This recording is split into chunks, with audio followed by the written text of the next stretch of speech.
Halo semua, pada kesempatan kali ini akhirnya kita akan melanjutkan kembali pembahasan manhwa Invincible at the Start.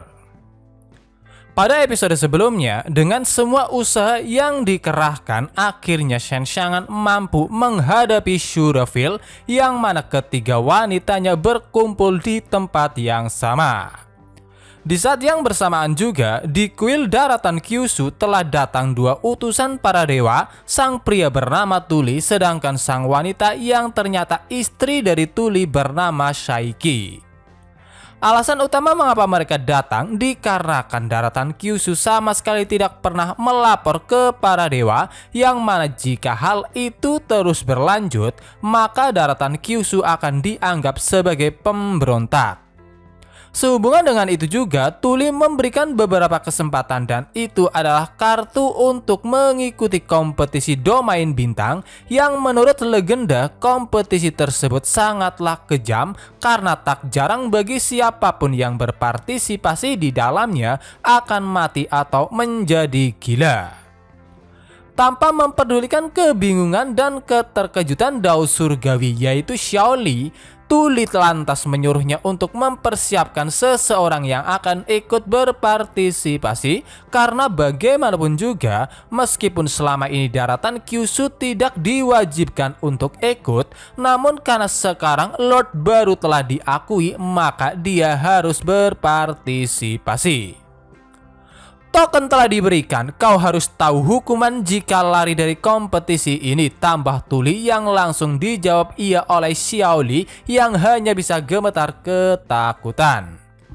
Tuli sendiri sebenarnya sangat penasaran dengan sosok penguasa baru daratan Kyushu yaitu Shen Xiang'an yang mampu menundukkan Xiaoli. Adapun Shaiki, dia berusaha meyakinkan suaminya bahwa penguasa daratan Kyushu bukanlah sosok yang perlu mereka pikirkan karena bagaimanapun juga dia sangat yakin di tanah barbar ini Shen Xiang'an tidak mungkin bisa dibandingkan dengan para dewa agung yang memiliki tanah yang subur dan kaya. Sementara itu di rumah penguasa kota Yunzhou, Jiang Shushu, Hanxi, Shangxi dan juga Shen Xiang'an baru saja kembali setelah menikmati festival yang menurut mereka benar-benar luar biasa. Berhubung hari sudah malam, ketiganya khususnya Hanxi dan Shangxi meminta jatah pada Shen Xiang'an yang mana tanpa kita jelaskan pastinya kalian sudah mengetahui maksudnya. Mendengar permintaan mereka pastinya membuat Shen Xiang'an sedikit terkejut meskipun dia sendiri sudah tahu hal itu pasti akan terjadi. Yakin bahwa suami mereka pasti akan memenuhi keinginan mereka, ketiganya segera pergi ke kamar masing-masing. Xiang'an, saatnya kita masuk ke dalam dan beristirahat, ucap mereka yang jelas-jelas itu adalah sebuah kode. Melihat semua itu, sistem terlihat begitu bersemangat karena baginya itu sangat menarik sehingga dia hanya bisa bertanya-tanya siapakah yang akan dipilih oleh tuannya.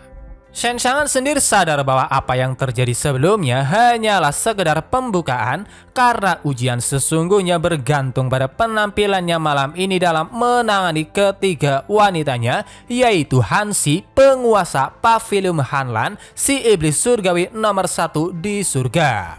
Ada juga Shangxi, pemimpin daratan kuno, The God's Offspring, dan yang paling utama adalah Jiang Shushu, istri tercantik dari domain immortal.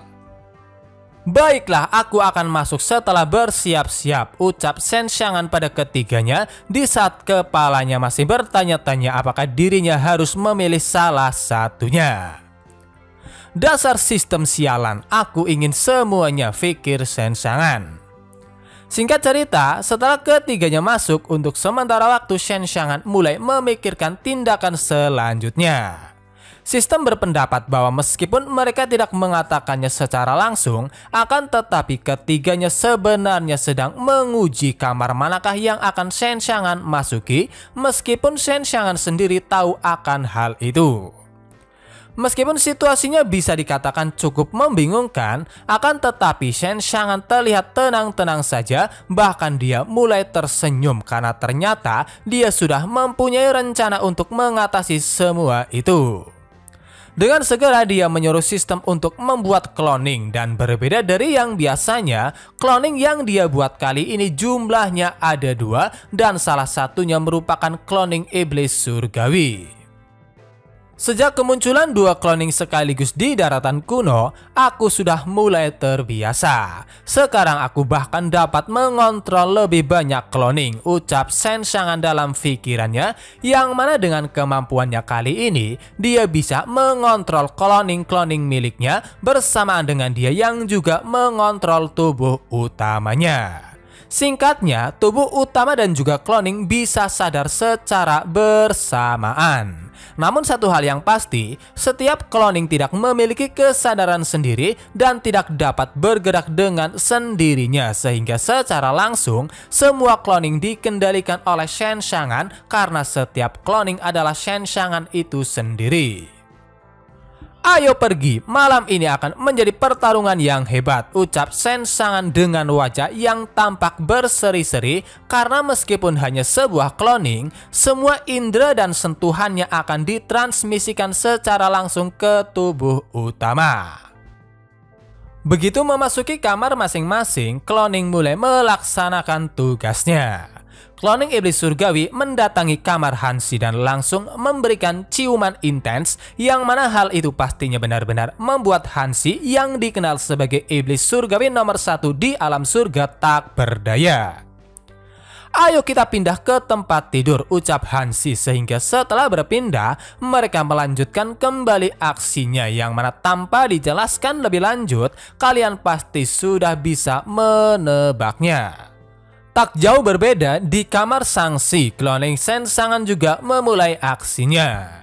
Dengan pipi yang merah merona dan juga nafas yang mulai berat, dengan patuh Shang-Chi menerima setiap perlakuan Shen Xiang'an pada dirinya sebelum akhirnya dia juga berinisiatif untuk menyerang.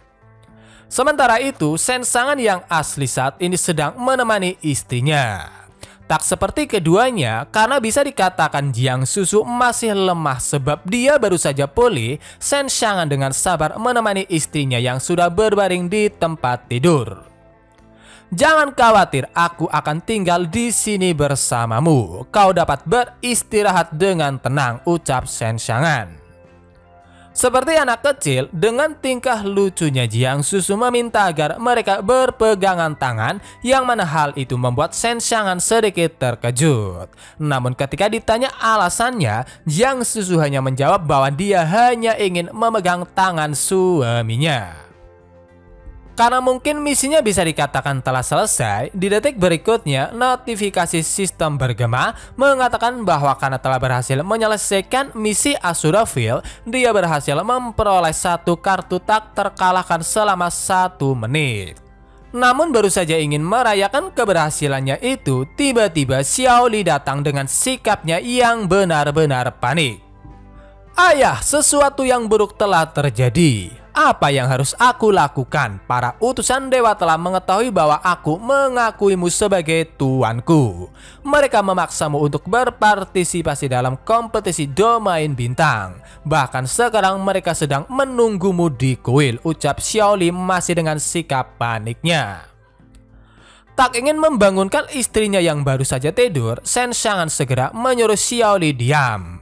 Namun satu hal yang pasti, Xiao Li masih saja tak bisa menghilangkan perasaan cemasnya karena tanpa mengetahui seberapa mengerikannya kekuatan Shen Xiang'an, dia berpikir meskipun ayahnya yaitu Shen Xiang'an sangat kuat, tetapi kompetisi domain tidak bergantung pada kemampuan individu karena seringkali ini bisa menjadi pertarungan kelompok.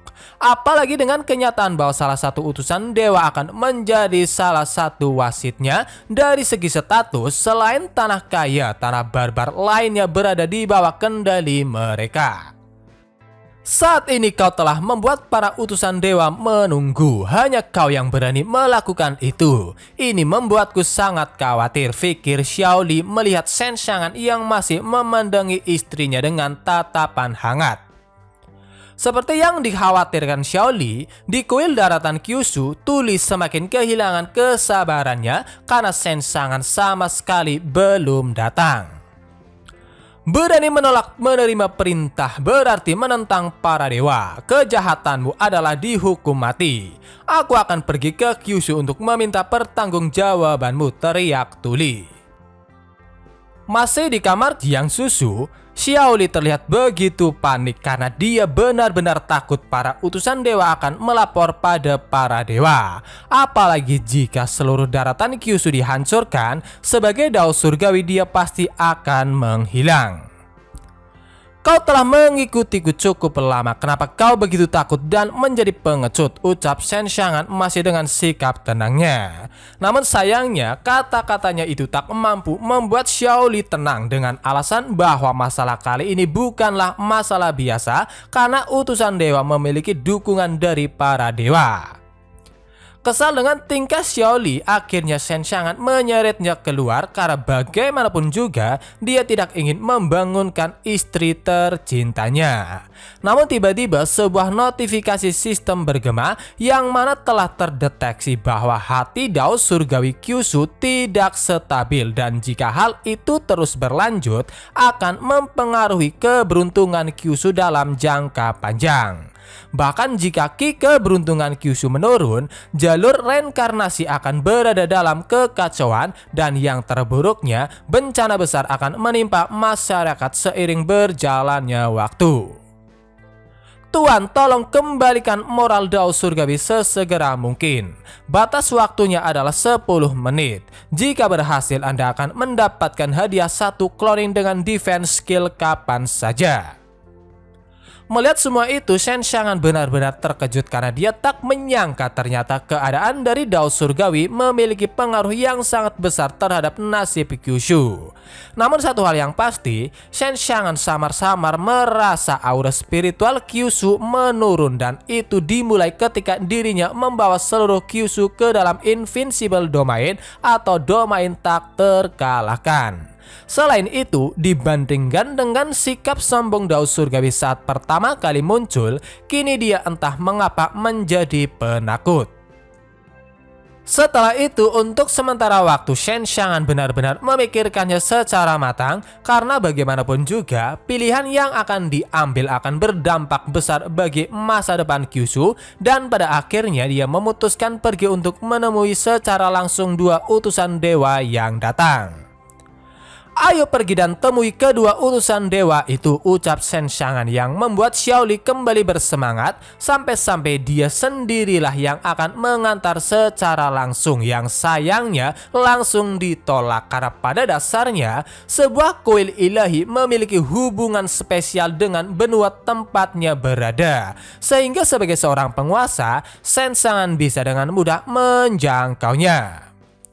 Tanpa pikir panjang lagi, dia segera memperluas jangkauan Invincible Domain ke kuil Kyushu yang bahkan tindakan gilanya itu mampu membuat sistem terkejut. Di saat yang bersamaan juga, Tuli yang benar-benar sangat marah masih berusaha ingin pergi ke Kyushu. Bahkan istrinya Saiki sangat mendukungnya. Baru saja ingin pergi, tiba-tiba mereka berdua dicengkram oleh tangan raksasa yang membuat mereka seolah-olah secara paksa ditarik masuk ke celah dimensi sebelum akhirnya mereka sampai di sebuah tempat dengan kondisi yang bisa dikatakan cukup dipermalukan. Sudah pasti apa yang sebenarnya terjadi merupakan sesuatu yang dilakukan oleh Shen Xiangan. Sehingga menyadari akan hal itu, Tuli benar-benar sangat marah dan mulai melontarkan beberapa kata kasar padanya. Dasar bajingan, beraninya kau melakukan penyergapan, teriak marah Tuli. Namun sayangnya Shen Xiangan sama sekali tidak peduli dan sebaliknya dengan santainya dia bertanya pada Xiaoli apakah mereka berdualah yang telah berani mengganggunya. Tahu bahwa di depannya sekarang adalah penguasa Kyushu, Tuli yang benar-benar menginginkan kematian Shen Xiangan segera melepaskan seluruh kekuatan di dalam tubuhnya. Adapun alasan mengapa dia sampai melakukan itu, karena meskipun dari awal Tuli meremehkan Kyushu yang katanya hanya daratan barbar, setelah dia merasakan kekuatan Senshangan yang mampu secara paksa langsung memindahkan dia dan juga istrinya, dia sangat yakin Senshangan tidak sesederhana yang terlihat sehingga dia berniat membunuhnya dengan segenap kekuatannya dalam satu kali serangan. Namun sayangnya semuanya tak berjalan sesuai dengan apa yang direncanakan oleh Tuli, karena di detik berikutnya tiba-tiba semua kekuatan yang dia kerahkan menghilang begitu saja. Bagaimana mungkin kekuatanku menghilang dalam sekejap mata? Aku tidak bisa menggunakannya sama sekali, ucap Tuli dalam pikirannya penuh dengan kebingungan.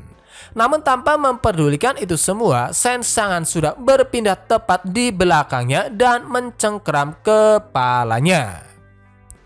Jadi kaulah yang menggunakan kekuatanmu untuk mengintimidasi Dao Surgawiku. Bukankah seharusnya kau meminta maaf, ucap Senshangan dengan tatapan dinginnya.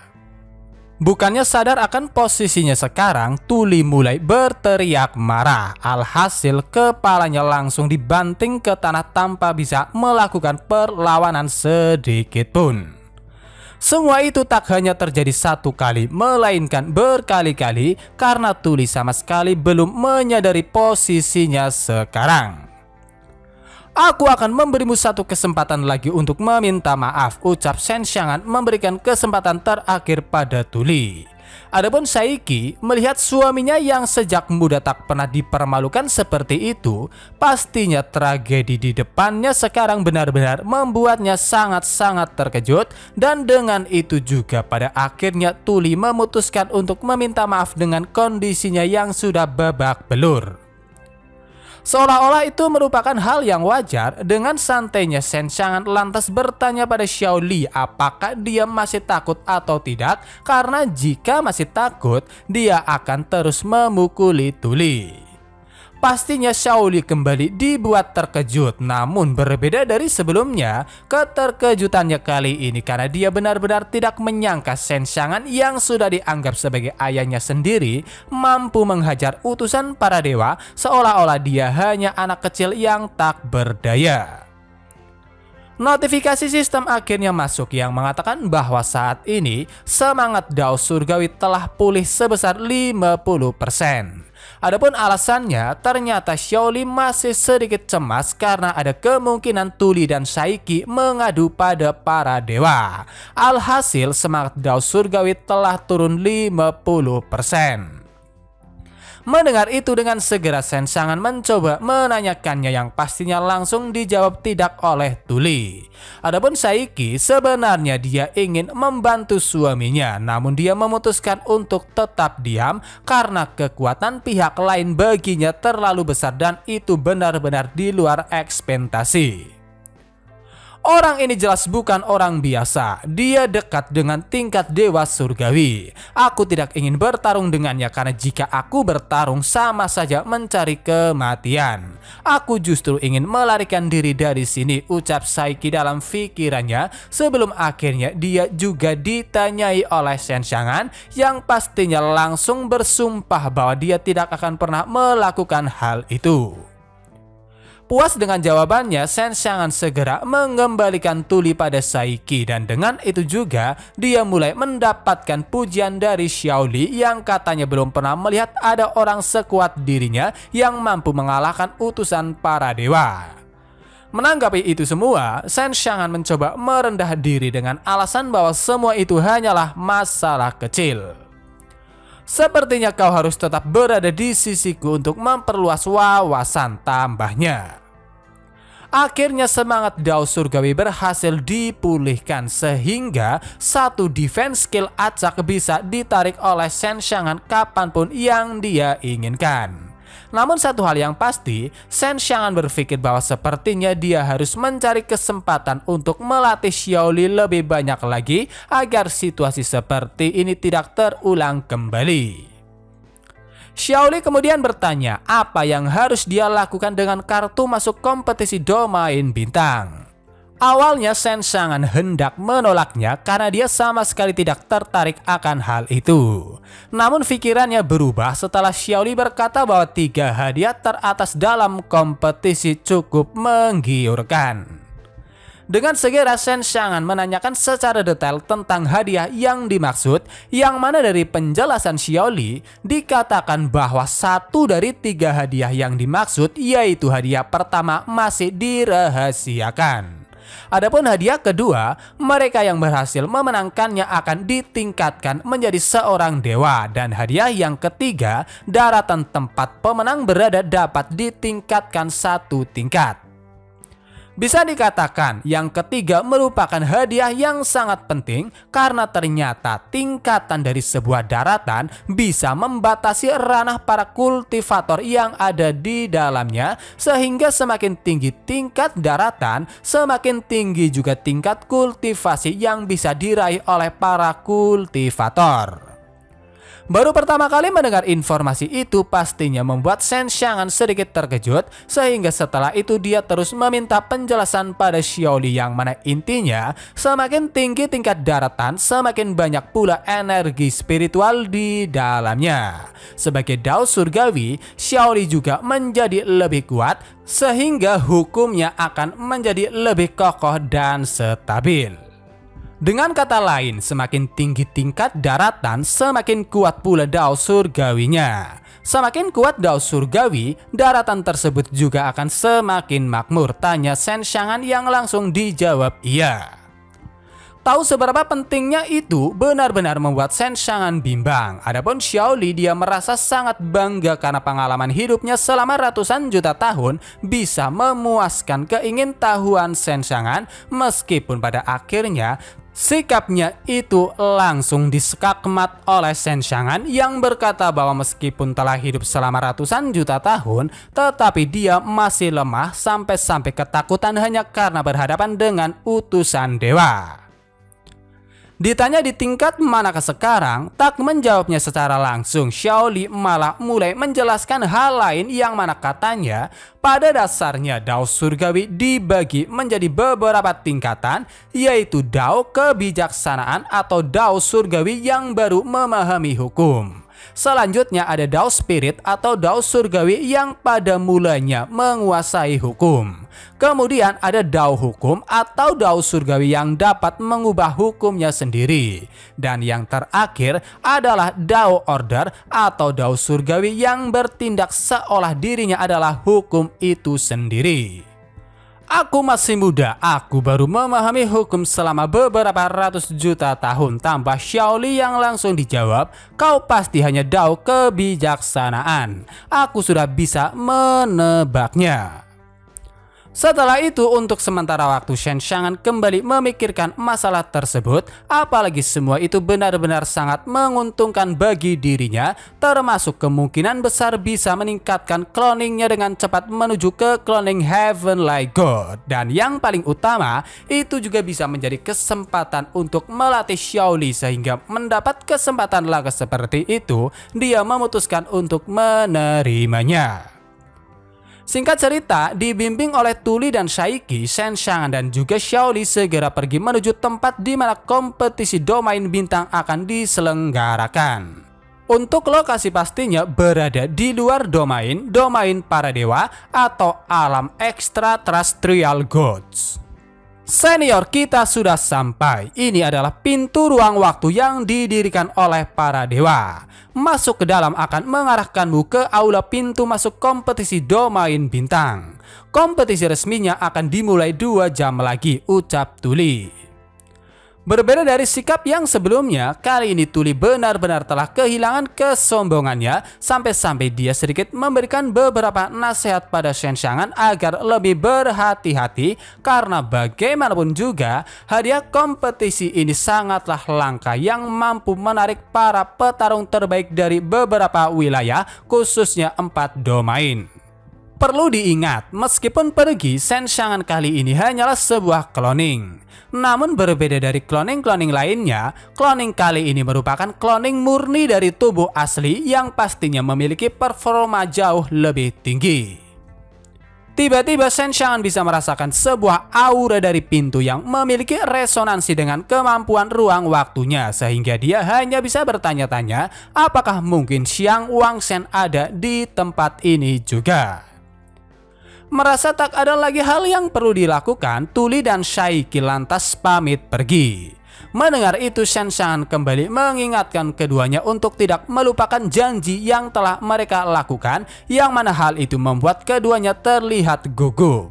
Adapun janji yang dimaksud, setengah jam yang lalu tahu bahwa keduanya akan menjadi wasit di kompetisi, Shen Xiangan berusaha membuat sebuah kesepakatan dengan Saiki. Awalnya Saiki ingin menolak karena permintaannya sendiri kemungkinan besar mustahil dia lakukan. Namun sayangnya Shen Xiangan sama sekali tidak peduli, sehingga dengan menggunakan Tuli dia berusaha mengancam Saiki sampai akhirnya Saiki menerima perjanjiannya. Tuli, aku sudah berkorban untukmu. Sekarang kita hanya punya satu pilihan dan berharap dewa tidak akan menyadari masalah ini, pikir Saiki. Namun satu hal yang pasti, dari awal dia tidak menyangka akan jatuh ke dalam genggaman monster seperti Shen Xiangan. Singkat cerita, Shen Xiangan akhirnya masuk, yang membuatnya cukup terkejut melihat banyaknya orang yang sudah berkumpul. Beberapa di antara mereka bahkan mulai melontarkan beberapa kata kasar, mengira bahwa dirinya hanyalah seorang pecundang hanya karena menjadi orang yang datang terakhir. Intinya, kedatangan Shen Xiangan benar-benar menarik perhatian semua orang, dan tanpa mengetahui seberapa mengerikannya kekuatannya, mereka semua mulai memandang rendah dirinya. Di kompetisi domain bintang ini tidak semuanya sampah. Lihatlah orang-orang di sebelah sana, ucap seorang pria dengan wajah pucat bernama Pope Xuanming. Adapun sampah yang dimaksud pastinya itu adalah Shen Xiangan. Sedangkan sosok unggul yang dia banggakan merujuk pada jenius-jenius muda, di antaranya pria berambut hijau toska bernama Lin Xi yang disebut-sebut sebagai anak suci dari 10.000 dao. Dalam 100.000 tahun terakhir, dia memimpin sukunya untuk melawan ribuan binatang kuno dan akhirnya mampu mencapai alam emperor dan menjadi kaisar termuda di domain bintang timur. Selain Lin Xi, ada juga pria berambut orange bernama Mu Huanxi. Dia merupakan pemilik tanah benua Luotian yang sangat berbakat. Selain kemampuan yang bahkan mampu menelan gunung dan sungai, dia juga mempelajari teknik-teknik misterius kuno yang membuatnya mampu menerobos ke ranah Immortal Emperor kurang dari 100.000 tahun. Selanjutnya ada seorang wanita bernama Yulan, dan dia adalah kaisar dari benua roh putih. Dikatakan bahwa dia telah melewati 8 tanah gugur dan berhadapan dengan 10 generasi ras asing. Setelah berhasil mendapatkan tanah, dia mengusir semua pria, memaksa reformasi, dan mengubah nama tanah menjadi supremasi perempuan. Namun sayangnya, dewa dan benua di sekitarnya tidak pernah mengakui kerajaannya.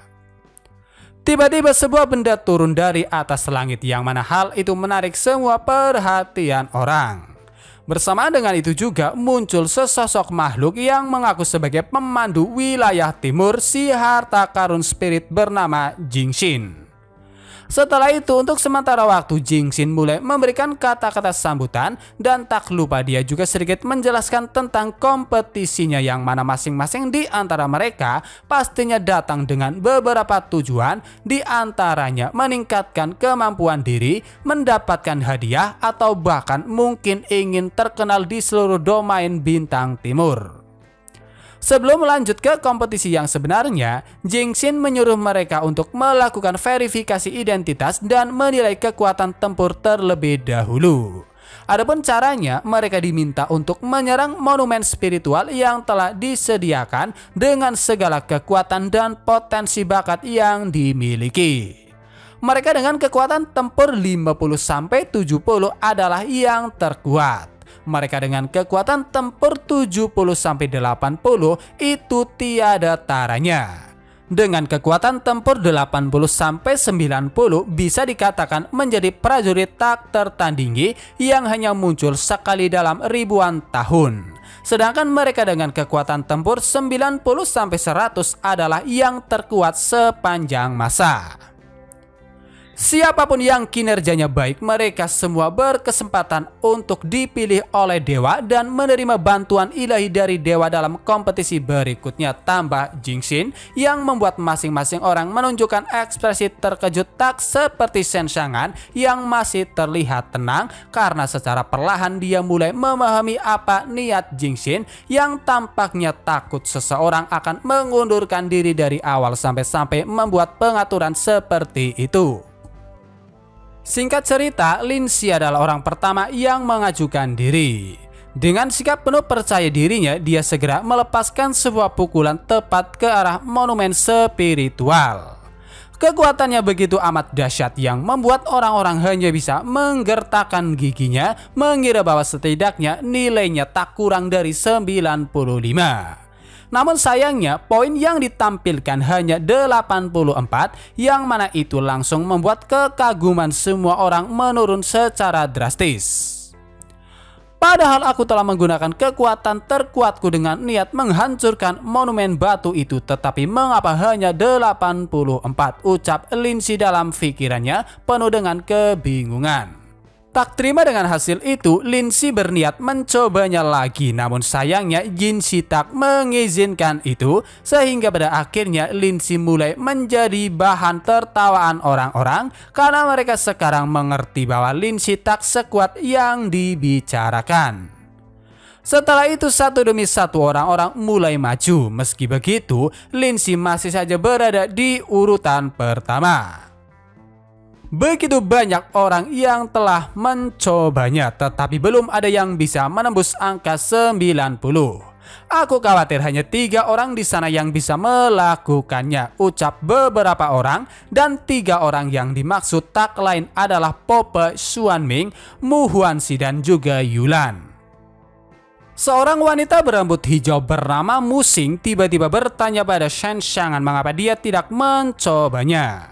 Menanggapi itu dengan sikap santainya, Shen Xiang'an langsung berkata tidak perlu karena dia ingin melihat-lihat saja. Alhasil Mu Xing beranggapan bahwa Shen Xiang'an terlalu takut untuk bersaing dengan para jenius.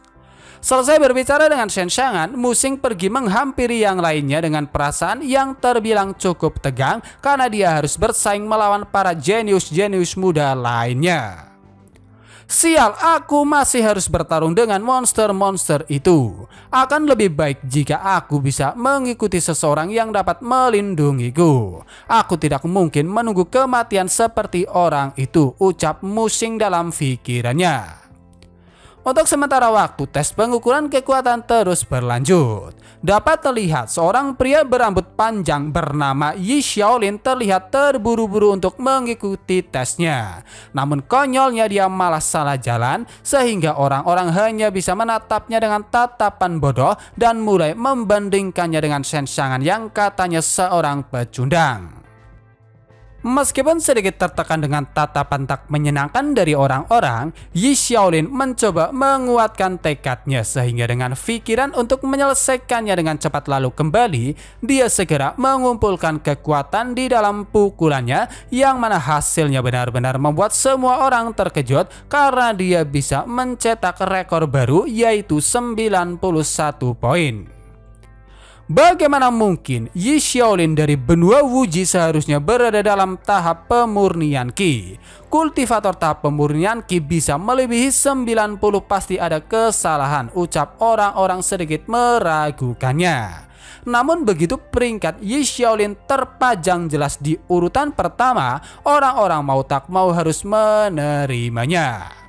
Adapun Yi Xiaolin sendiri, dia benar-benar tak mengharapkan hasil seperti itu karena meskipun dia telah mengekang Qi miliknya selama 100.000 tahun, tetapi dia masih belum bisa membangun fondasi.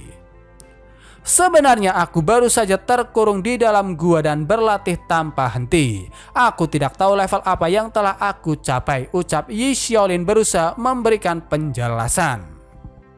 Di saat orang-orang masih ribut membicarakan Yi Xiaolin, Yulan yang terlihat tak peduli akhirnya maju dan tanpa pikir panjang lagi, dia langsung menarik pedangnya dan melepaskan sebuah tebasan tepat ke arah monumen spiritual.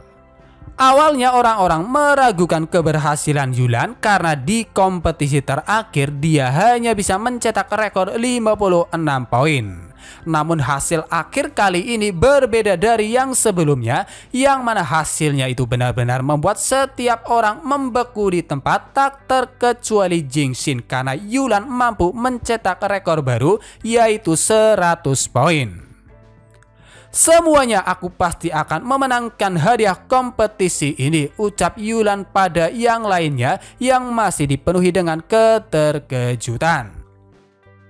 Seperti biasa, Shen Xiangan masih bersikap tenang. Di saat itu juga Xiao Li tiba-tiba berkata bahwa gadis bernama Yulan memiliki aura hukum surgawi, yang mana ternyata Shen Xiangan belum mengetahui apa itu hukum surgawi.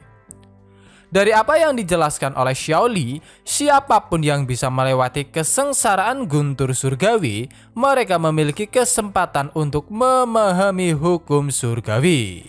Untuk hukum surga sendiri selalu berubah-ubah tergantung orangnya. Ada yang bisa memahami metode petir, ada juga yang bisa memahami metode api, dan bahkan ada yang tidak bisa memahami apapun.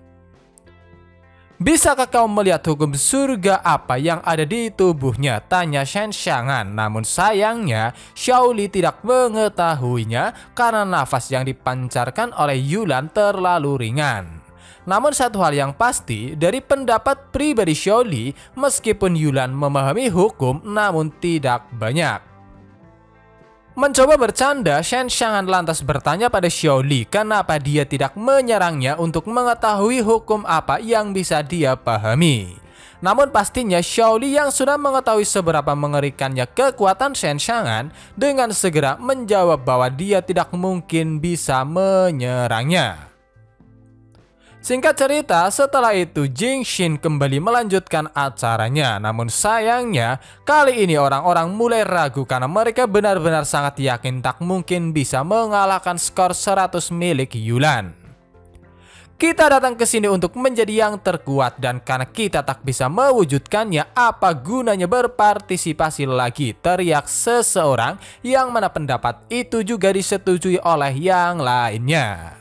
Namun sayangnya usaha mereka untuk kembali tak berjalan sesuai dengan apa yang mereka inginkan karena tiba-tiba Jingxin memberikan beberapa ancaman yang mana jika mereka tetap ingin pergi dan tidak mencoba, secara otomatis akan didiskualifikasi dan benua tempat mereka berada secara otomatis akan diturunkan satu tingkat.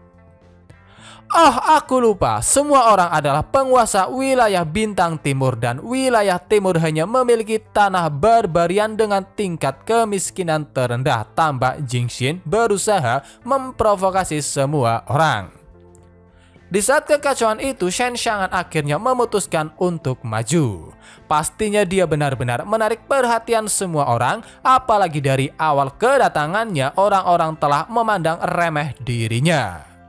Sekarang dia pasti merasa tidak ada yang bisa menembus 100, jadi dia tidak akan ditertawakan karena kinerjanya yang buruk, pikir Musing yang benar-benar sangat meremehkan Shen Xiangan. Namun satu hal yang pasti, Musing beranggapan bahwa nasib Shen Xiangan dan juga daratan Kyushu sudah ditentukan, dan pastinya itu bukan dalam arti baik. Apalagi saat ini setiap orang sudah mulai membentuk aliansi satu sama lain, sama seperti dirinya yang ingin mengikuti Yi Xiaolin, sehingga Shen Xiangan yang sendirian akan memiliki akhir yang sengsara. Meskipun dipandang rendah seperti itu, Shen Xiangan sama sekali tidak peduli, sehingga tanpa berbasa-basi lagi dia segera menyiapkan pukulannya dan langsung melepaskannya tepat ke arah monumen spiritual, yang mana hasilnya benar-benar membuat semua orang terkejut karena monumen spiritual hancur berkeping-keping. Bagaimana mungkin monumen spiritual bisa hancur seperti itu? Ucap Jingxin penuh dengan keterkejutan. Bahkan orang-orang di antaranya Musing yang sangat meremehkan Shen Xiangan hanya bisa melebarkan mata melihat apa yang baru saja terjadi. Apalagi monumen spiritual sendiri dikatakan tidak mungkin bisa dihancurkan karena dipenuhi dengan kekuatan Dao Agung dan ditempa oleh para dewa dengan menyerap energi spiritual langit dan bumi. Dia benar-benar menghancurkan monumen itu. Kekuatan orang itu secara keseluruhan tidak kalah dengan milikku, pikir Mu Huanxi yang bisa dikatakan konyol karena berani membandingkan kekuatan tak masuk akal Shen Xiangan dengan dirinya. Adapun Yulan berbeda dari yang lainnya, meskipun terkejut entah kenapa dia memiliki tatapan tajam pada Shen Xiangan, seolah-olah Shen Xiangan adalah saingan terbesarnya.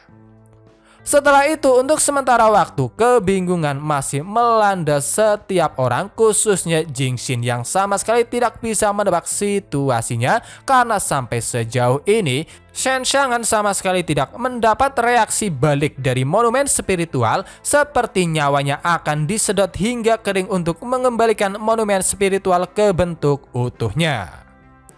Hei, apa yang harus aku lakukan sekarang? Cepat beritahu semuanya berapa skor kekuatan tempurku, ucap Shen Xiangan pada Jingxin yang terlihat sangat putus asa.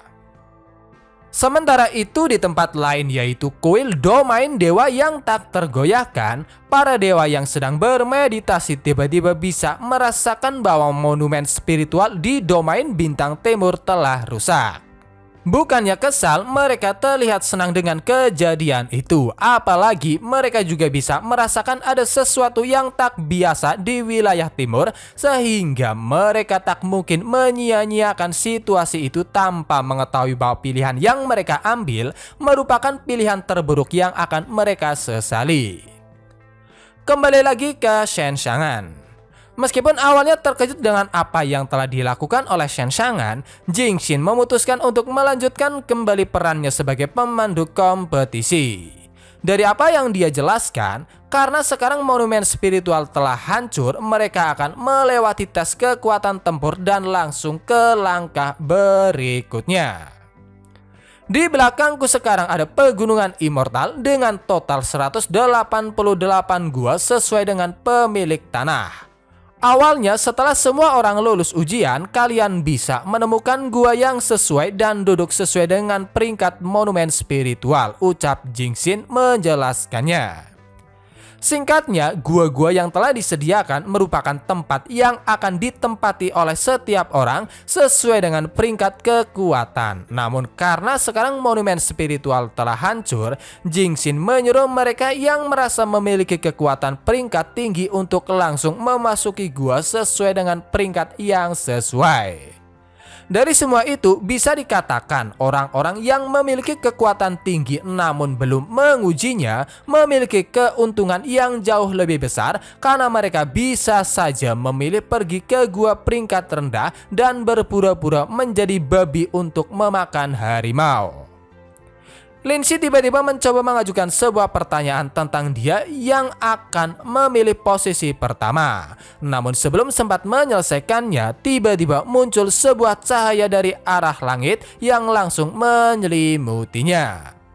Melihat cahaya itu, Jingxin tiba-tiba berteriak histeris karena ternyata dia telah melupakan satu hal penting, yaitu sebelum para kontestan memasuki gua masing-masing, para dewa harus terlebih dahulu memilih orang yang akan mereka bantu. Artinya, seberkas cahaya melambangkan dewa itu sendiri, sehingga seseorang yang menerima cahaya telah dipilih oleh seorang dewa, sama seperti yang terjadi pada Lin Xi saat ini. Setelah Lin Xi, tak butuh lama satu demi satu cahaya dewa mulai turun. Pastinya Mu Huanxi, Pop Xuanming, dan juga Yi Xiaolin menerima bantuan dari dewa. Tak perlu dipertanyakan lagi, Yulan juga mengalami hal yang sama, bahkan melebihi apa yang diperkirakan karena dia telah dipilih oleh dua dewa sekaligus. Melihat tak ada satupun dewa yang memilih Shen Xiangan, orang-orang kembali ribut membicarakannya, yakin bahwa para dewa tak mungkin sudi memilihnya karena telah menghancurkan monumen spiritual. Dan yang terpenting, mereka juga menyalahkan Shen Xiangan yang telah menghancurkan monumen spiritual sehingga mereka tidak dapat menyelesaikan tes kekuatan dan masuk ke dalam daftar. Sedang dicemooh seperti itu, tiba-tiba sebuah cahaya datang menyelimuti Shen Xiangan, yang mana hal itu pasti benar-benar membuat semua orang terkejut. Dan yang lebih gilanya lagi, tak hanya satu atau dua, ada 5 cahaya yang datang sehingga di saat yang bersamaan juga ada 5 dewa yang telah memilih Shen Xiangan melebihi jumlah Yulan. Sungguh luar biasa, sungguh suatu kehormatan besar bisa dipilih oleh 5 dewa sekaligus. Tapi sayangnya kau hanya bisa menerima bantuan dari 1 dewa, jadi sebaiknya kau pikirkan baik-baik 4 dewa manakah yang harus ditolak, teriak Jingxin yang tampak bahagia. Namun sebenarnya kebahagiaannya itu bukan karena prestasi Shen Xiangan, melainkan pilihan apa yang akan diambil oleh Shen Xiangan, karena bagaimanapun juga seorang dewa merupakan sosok yang paling tidak toleran terhadap penolakan, sehingga dapat dipastikan keempat dewa yang akan ditolak akan menyimpan dendam terhadap Shen Xiangan, dan hal itu pernah terjadi di mana seseorang pernah menyinggung dewa tertentu sebelum pertandingan yang membuatnya akhirnya hancur total. Seperti biasa, tindakan yang diambil oleh Shen Xiangan benar-benar di luar kata normal, karena dengan ekspresi acuh tak acuhnya dia langsung berkata, "Tidak perlu memilih, aku menolak semuanya." Pastinya perasaan terkejut kembali menghampiri semua orang, khususnya Jingxin, karena apa yang dilakukan oleh Shen Xiangan sama saja menolak kesempatan untuk mendapatkan sebagian kekuatan ilahi dari para dewa.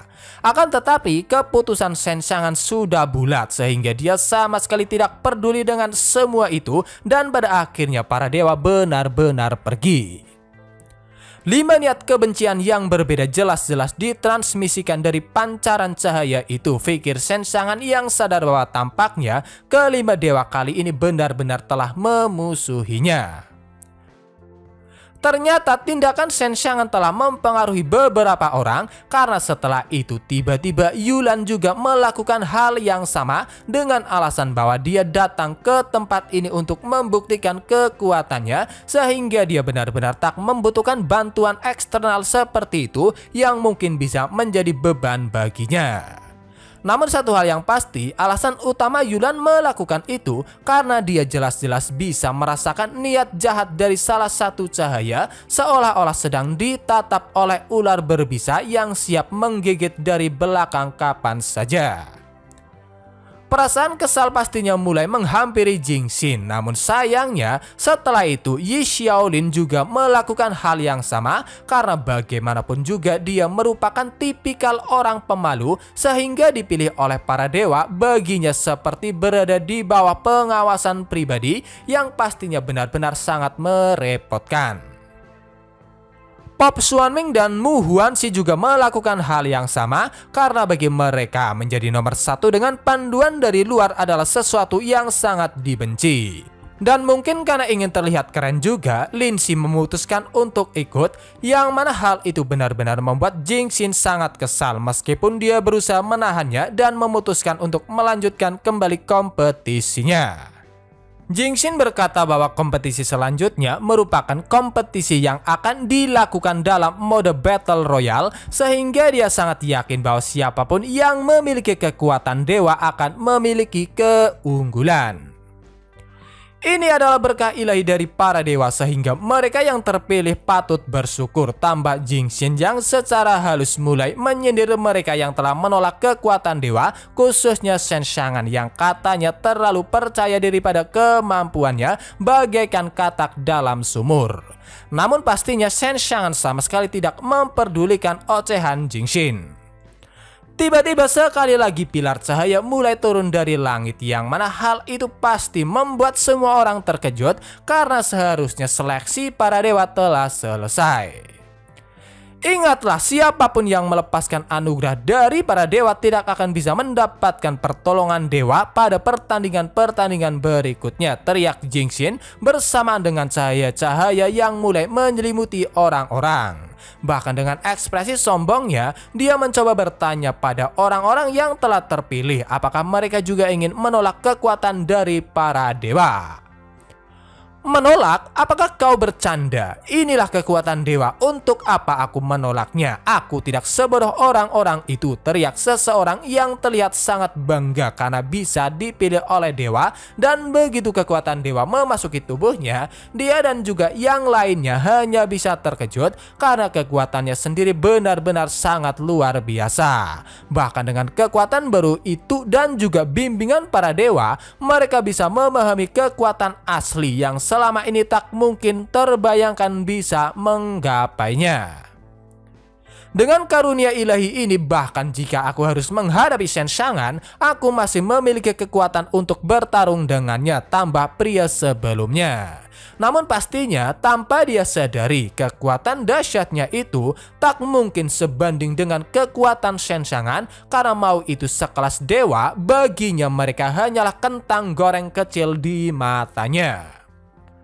Menanggapi kesombongan orang-orang yang telah menerima kekuatan dewa, Yulan dan juga yang lainnya sama sekali tak menunjukkan sikap marah karena bagaimanapun juga pemenang dari kompetisi ini masih belum bisa ditentukan. Namun satu hal yang pasti, Shen Xiangan hanya bisa tersenyum senang melihat para dewa secara terang-terangan ingin ikut campur dalam kompetisi ini, sehingga hal yang harus dilakukan selanjutnya adalah mencari kesempatan untuk menghubungi Tuli dan Shaiki karena mungkin keduanya mengetahui beberapa informasi orang dalam.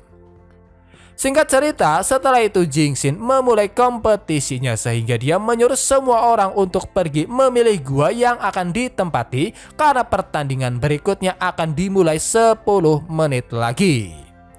Lindsay berpikir bahwa jika dia pergi ke gua pertama pasti akan terlalu mencolok, sehingga dia memutuskan untuk bertindak lebih berhati-hati, apalagi dia telah menolak bantuan para dewa. Dipimpin oleh Yulan yang pastinya memilih gua pertama, semua orang akhirnya pergi. Lindsay memutuskan untuk memilih posisi ke-7 dengan alasan bahwa keluarga Xi memiliki arti 7. Yakin akan ramalannya sendiri, Mu Huanxi memilih gua ke-6, sedangkan Yi Xiaoli dia terlihat sedang berpikir keras sampai pada akhirnya dia memutuskan untuk mencari tempat yang jauh dari keramaian karena tak mungkin juga dia mengambil posisi pertama dengan Yulan yang memiliki aura seolah-olah dia tidak mau berbagi posisi pertama dengan orang lain. Melihat sosok Shen Xiangan, Yi Xiaolin mencoba berbasa-basi dengan bertanya posisi manakah yang akan diambil. Menanggapi itu, dengan santainya Shen Xiangan lantas menjawab bahwa dari awal dia telah memutuskan untuk pergi ke gua pertama. Saudara Shen, kau benar-benar sangat berani, ucap Xiaolin yang bertindak seolah-olah sangat kagum padanya. Namun ketika dia mau memperkenalkan dirinya, ternyata Shen Xiangan telah mengetahuinya. Sebelum pergi, Shen Xiangan tiba-tiba mengatakan beberapa hal yang benar-benar membuat Yi Xiaolin terkejut. Adapun itu, tiba-tiba dia mengucapkan terima kasih karena Yi Xiaolin tidak menghancurkan monumen spiritualnya. Hanya dengan kata-kata seperti itu, begitu Shen Xiangan pergi, ekspresi Yi Xiaolin langsung berubah 180 derajat, yang mana awalnya terlihat pemalu kini memiliki tatapan yang sangat tajam. Sialan, padahal aku sudah berusaha semaksimal mungkin untuk tidak menimbulkan kecurigaan, tetapi dia masih tetap mengetahuinya. Jika itu dia mungkin bisa menahan kekuatan penuhku, ucap Yi Xiaolin dalam pikirannya. Dan pada akhirnya, Yi Xiaolin entah mengapa memilih gua terakhir, yaitu gua ke-188. Tak disangka Yi Xiaolin tak sendirian karena tiba-tiba ada orang lain yang menempatinya, dan itu pastinya adalah Mu Xing yang bertingkah seolah-olah pertemuan mereka hanyalah sebuah kebetulan, meskipun Yi Xiaolin sendiri sama sekali tidak peduli karena dia tidak ingin terlalu banyak berhubungan dengan orang lain. Sementara itu, Shen Xiang yang pergi ke gua pertama sudah pasti tak berjalan dengan lancar karena dia dihadang oleh Yulan yang sama sekali tidak membiarkannya masuk. Bahkan ketika diminta secara baik-baik, dengan tatapan tajamnya Yulan hanya berkata, "Posisi pertama tidak perlu ada 2 orang. Aku sudah memilih tempat ini terlebih dahulu. Kau bisa pergi sekarang." Oke semua, mungkin cukup sampai di sini dulu video pembahasan kali ini. Terima kasih buat kalian yang sudah menonton dan sampai jumpa lagi di video berikutnya.